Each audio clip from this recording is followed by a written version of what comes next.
Hi, I'm Dr. Bertice Berry, and I really need to tell you this story. I was on a panel with the Joseph McGill. He does the Slave Dwelling Project.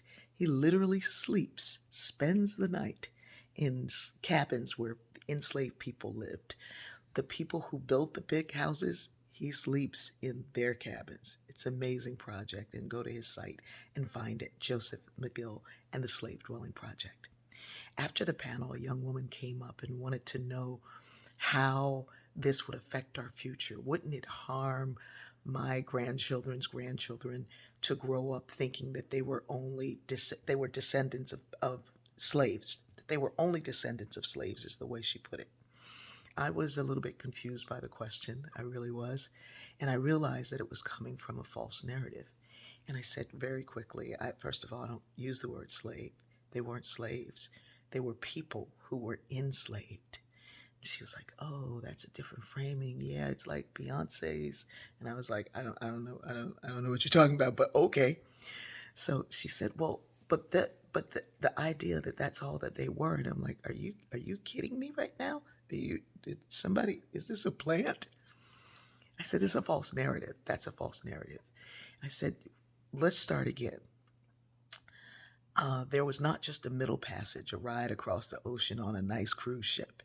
There were three passages, which is how you get a middle passage. The first passage is if you were captured inland or even near the water, you had to walk to that slave ship. That was the first passage. Capture, walk to the slave ship in shackles.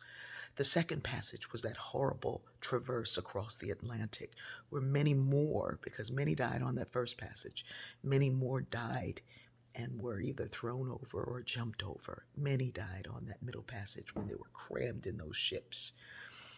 Then the third passage, when you landed, if you landed in Virginia or New York or wherever you were, Georgia, you were then taken to that plantation where you were had been purchased for. If that plantation was in Alabama, you walked that third passage from Virginia or wherever to Alabama.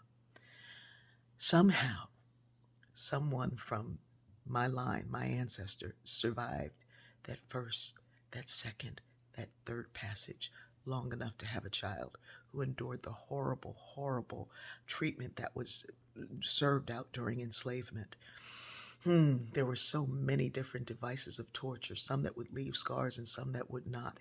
Some that would not leave scars, so that when it was time for you to be sold on the auction block, you would stand up there with those internal scars and sell yourself. And you had to look like you were happy about the treatment, the torture, knowing that you didn't belong there. Somehow they learned the language of the land that they had been sold to. Somehow they lived long enough to find someone to create a child who would live long enough to so called emancipation. They somehow lived long enough to survive the lynchings and the brutal attacks of Jim Crow, living long enough to make it through to civil rights movement, which was filled with civil wrongs, more lynchings, more beatings, more enslavement, more incarceration, and somehow they had you. Now, I don't know about you, but that is not a victim. That is a victor. We shouldn't exist. The horrors and the treatment for hundreds of years, somehow we survived. And I'm here. And I'm here to tell this story and to share this story and to never forget this story and to never forget my ancestors and to never allow anyone to make this false narrative that they were just slaves. They were powerful people who were enslaved to a system that could not crush them. Beware of false narratives.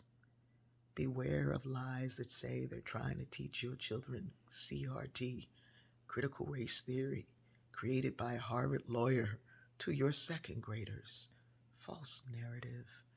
Beware of the lies that say you are less than, because my mother taught me that this is the greatest country in the world because we had free labor on stolen land. So anywhere I go in this country, I belong because somebody who looks like me and was oppressed like me built it. We're all in this together, babies. We're all connected. Some who were descendants of enslavers, and some were descendants of abolitionists.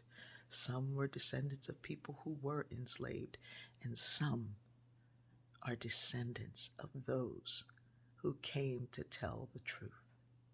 I love you.